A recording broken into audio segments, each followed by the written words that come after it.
everybody, and welcome to Bad Ideas, the show where we look at misfires, mistakes, and miscalculations from all throughout history. I'm Tony Southcott. And I'm Albert Berg. Tony has our bad idea for the week. Tony, what do you got for us this time?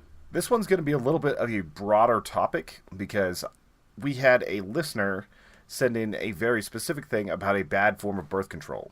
And because this singular bad form of birth control isn't enough for a full episode, I decided to make one on the birth control uses throughout history that might have been a bad idea. And that was Patty Vinson who sent that in to us. We always love when our listeners send us bad ideas. badideashow@gmail.com if you have an idea. We're kind of a shotgun episode today. I like it. Yep. Experimenting with the form. Yep. And we've got some ideas for smaller ones. It's like we don't need to do a full episode on the Cadillac having a minibar in it. Like, there's stuff like that where we can just shotgun a bunch of bad ideas related to alcohol out there. Well, what do you got for us to start with? Well, we're going to cover a bunch of bad, awful, and no good ways to keep pregnancy at bay.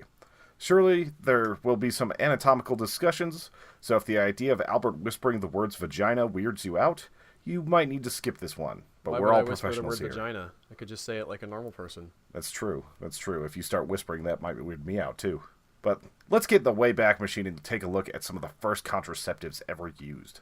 This one is probably one that a lot of people have heard of, but it's so disgusting that I had to keep it on this list. In ancient Egypt, as early as 1850 BCE, it was explained that alligator dung and honey made into a slurry was effective at preventing pregnancy. Later, it was found that acacia leaves, lint, and honey were a more mild and popular version of this. We actually saw this written out on papyrus. Didn't they have some good ideas in ancient Egypt, too? I mean, they had some good ideas. The other one might not be that bad if you're just talking about acacia leaves and lint, but it just seems like the feces of any other animal being inserted into you is just a terrible, terrible idea. But they weren't the only ones that actually did that. People in India had a similar version with rock salt and elephant dung. People were a lot braver. Poop throughout the history. Like, we could have just a bad ideas episode about things people have done with poop. We would be ripping off the Sawbones episode that already did that, but poop, you guys. Yeah, I know. It's like the Mythbusters where they literally polished a turd times 1,000. Just people are so strange. Anyway, next we're heading to ancient Greece. Cyrano and Aristotle were proponents of a Greek method at the time. And I know Greek is a euphemism for anal sex, but that's not the type of contraceptive that we're talking about right now. In true Mediterranean fashion, they simply rubbed olive oil all over the vagina to slow down the sperm. The total recipe was That doesn't make sense in any capacity. Yeah, they thought that if you added some sort of viscous fluid, that it would make it so that the sperm couldn't get through. So they made a very thick solution out of olive oil, honey, cedar resin, balsam tree juice, and white lead. Okay, well, that's real bad if you're putting lead on anything skin-related, because that's just eventually going to poison you. But also, you're just inventing lube. Yeah, pretty much. Like, I'm sure it wasn't the most uncomfortable thing in the world, but it's also like that's not going to be effective. Yeah, quite the opposite, really, because it's just going to facilitate stuff. Yeah, it's like we can go longer. Anyway, in Roman times, they often used an uncomfortable but moderately logical method. They would block the cervix with a bronze passery. What's a passery? A passery is basically a bronze donut that you put inside the vagina against the cervix and then put a metal stake through so that it keeps it in place. Wait, are we talking... Where is the stake going?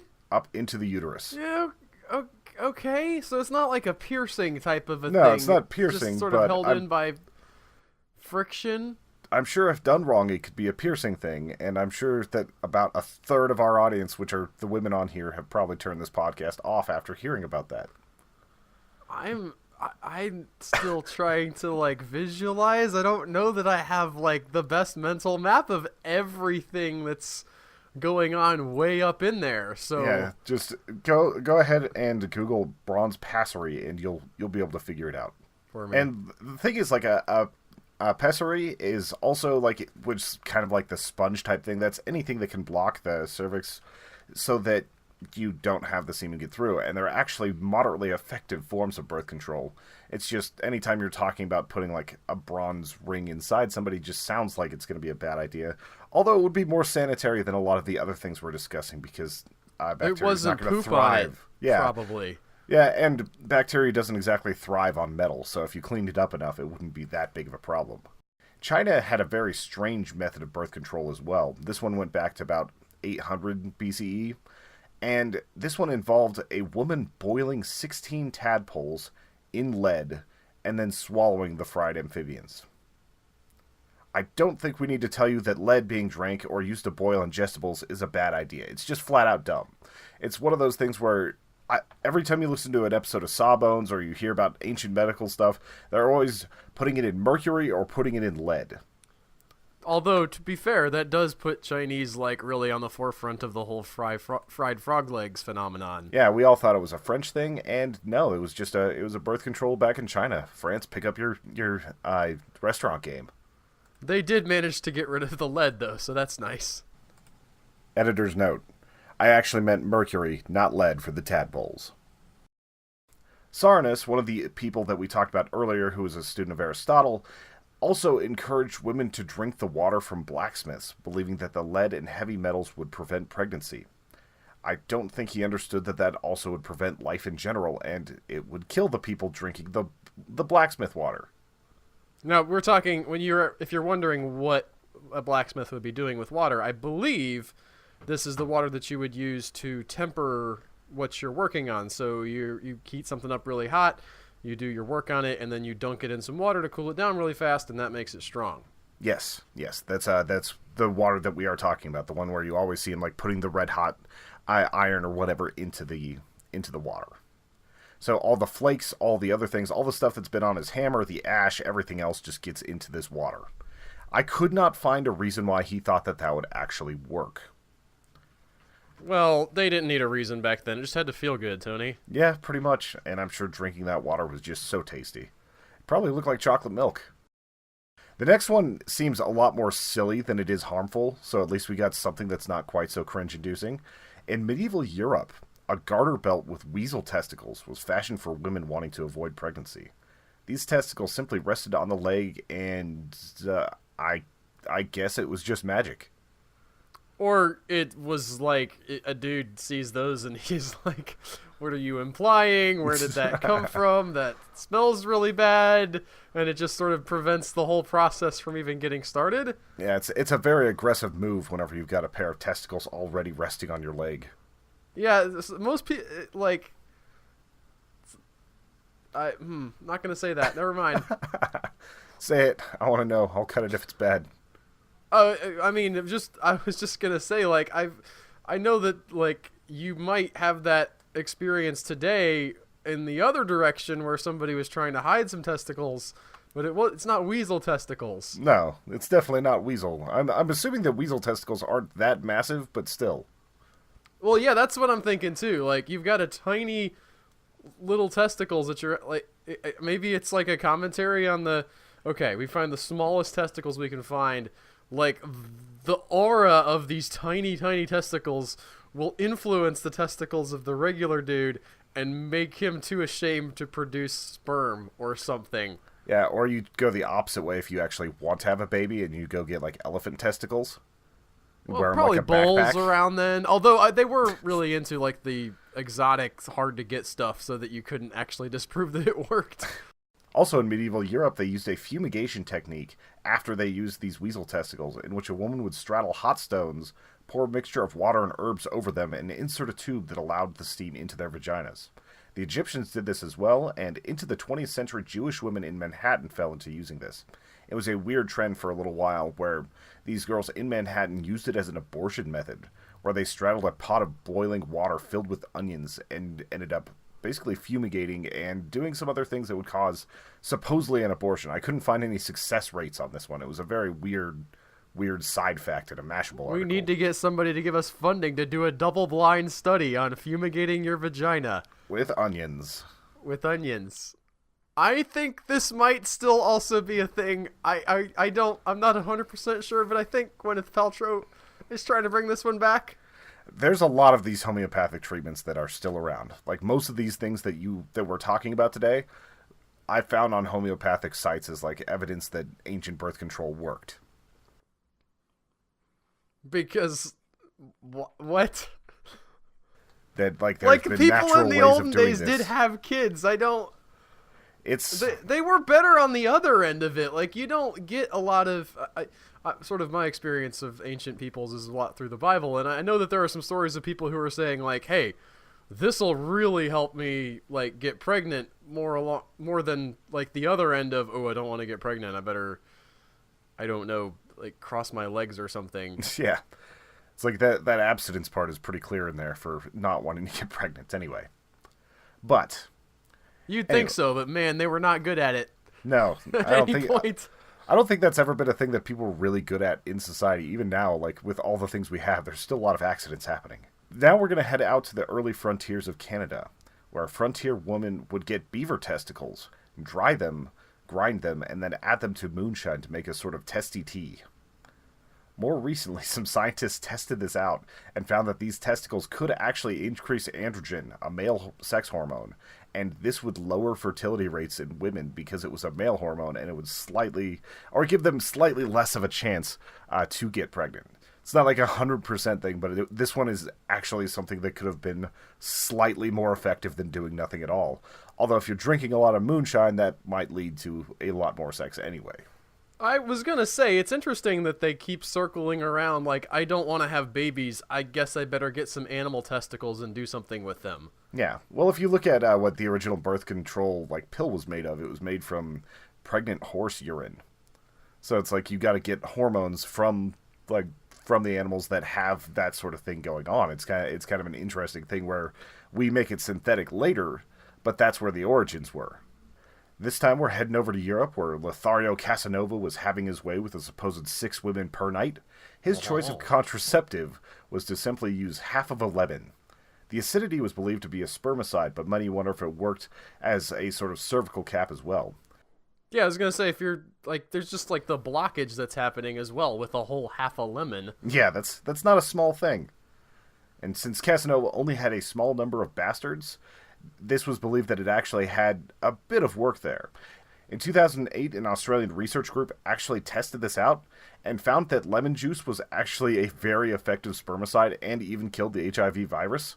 It was better than a lot of different things that they tested, so Casanova actually might have stumbled on something there. However, he was absolutely riddled with STIs, so not everything he was doing was working. He was also one of the first major people that was known to have used a condom. The first condoms were made from 2 different ways. There was the linen one, in which Casanova used, where you usually tied it on with a standard ribbon. And then the second one was animal intestines, usually lamb, sheep, or pig. And these would be cut to size and then sewed up at the front. And then usually had like a ribbon or sort of drawstring sewn into the back of them to keep them in place. And the gross thing about this is that those were not considered disposable at the time. You gotta hang on. You might want to make some sausage later. Yeah, once you're done laying the sausage, you gotta make the sausage. I mean, that is what they made sausage. You can still get sausages made with animal intestine sausage casings. Yep, that's still a major thing. I mean, they gotta do something with the intestines other than put it in McDonald's. Yep. Now, the next thing we're talking about is actually what inspired this episode, and it's basically Lysol douching. That we've talked about like various forms of douching and everything before, but this is something that came to our attention because of a pamphlet. In this pamphlet, it shows a woman concerned and panicked clawing at her bedroom door. Drawings of locks with the words inhibitions, doubt, and ignorance are all over the page. The headline reads, "Please, Dave, please don't let me be blocked out from you." This full-page advertisement begins with, "Often a wife fails to realize that doubts due to one intimate neglect shut her out from a happy married life. A man marries a woman because he loves her, so instead of blaming him if married love begins to cool, she should question herself. One way to protect her feminine allures by practicing complete hygiene." So, basically, we've got ads that are telling women that they should use Lysol as a spermicide so that their husbands will love them much more. And it's just a very weird set of ads, all of them extremely misogynistic. Like, I'm not super sensitive to those sorts of things, and I was like, damn, that is getting pretty far. So, this almost doesn't sound like birth control. This just sounds like your husband doesn't love you because it's nasty up in there. So grab that Lysol. Yeah. It's good for everything. Yeah, and to them, complete hygiene was basically filling themselves up with Lysol to kill the bacteria, germs, and spermicide.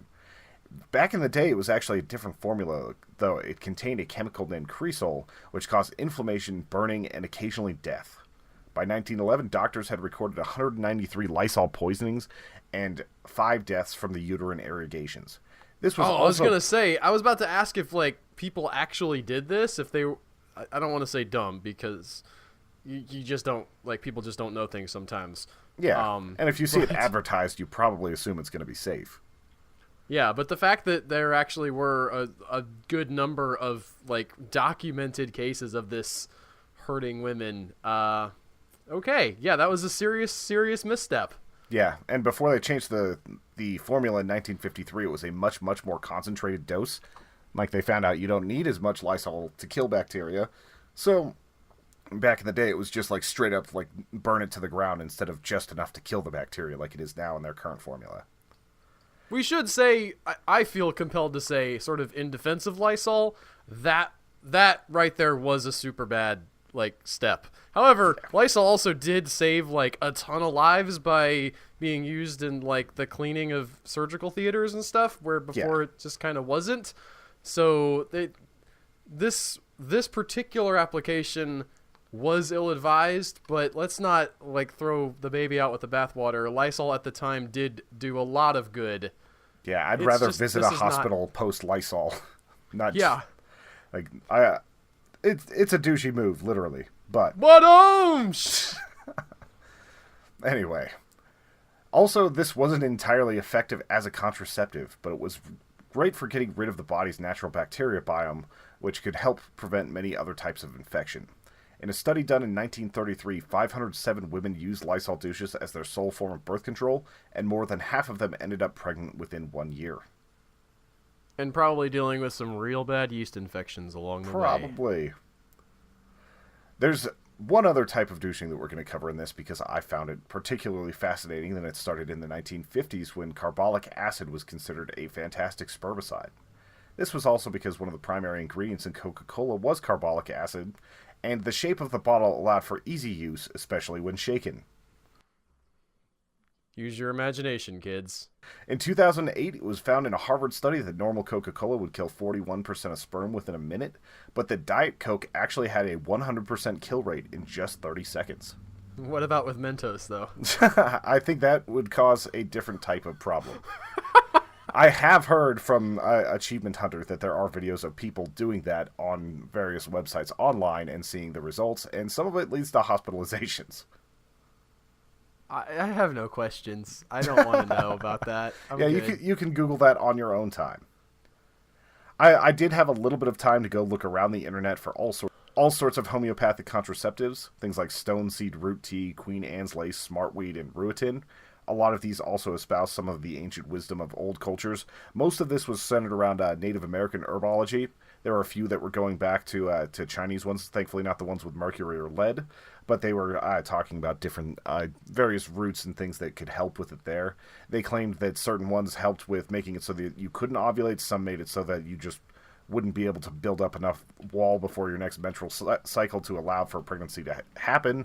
There was a lot of just kind of, this'll help. But interestingly enough, even among homeopathic people, a lot of these were like, your results will vary, and this isn't nearly as effective as current birth control methods. Like, I was actually surprised. I saw that on at least 5 or 6 of the sites that were espousing the uses of these. They all recommended using just various other methods, such as condoms, to make sure that this wasn't a thing. There are definitely some types of herbal birth controls, but they vary, very, very widely in their success. Like, if you're not going to be on birth control of any type, like prescription-wise or using condoms or anything like that, the most effective method is usually just to watch ovulation cycles with test strips. Right. And if you do that along with condoms or the pull-out method, it's much, much, much more effective because women are only going to be able to get pregnant for a few days per month. So if you're disciplined about that and don't make mistakes, usually you can do it without having to use hormones. IUDs are great, various other things. We're just in a much, much better time than whenever we used to have to use Lysol and crocodiles. Boy, when I think about sex, the next thing I think about is discipline, Tony. Yes, very much. I mean, that's an entire subsect of things, but we're not here to talk about that. Is that it for this week? I think that's going to do it for this week. I do want to hear if you guys have heard of other methods, like nothing too crazy for the YouTube, but if you have some other very funny, very strange, very weird, holistic methods that you've heard that people have used for birth control, please put it in the comments section at youtube.com/humanechoes for this episode. Also, thank you very much for listening. Thank you for all of your kind reviews. Thank you for the emails we've been getting. It's been awesome to see this thing grow. If you want to help this, the most direct way of helping us is through Patreon. Patreon.com/humanechoes. For $2, $5, $10 a month, you can become a patron. You will get priority whenever it comes to getting your episode topics discussed. Also, you will get postcards, pins, and so many other things. Thank you all for listening. I hope you have an excellent day. Take it easy, guys.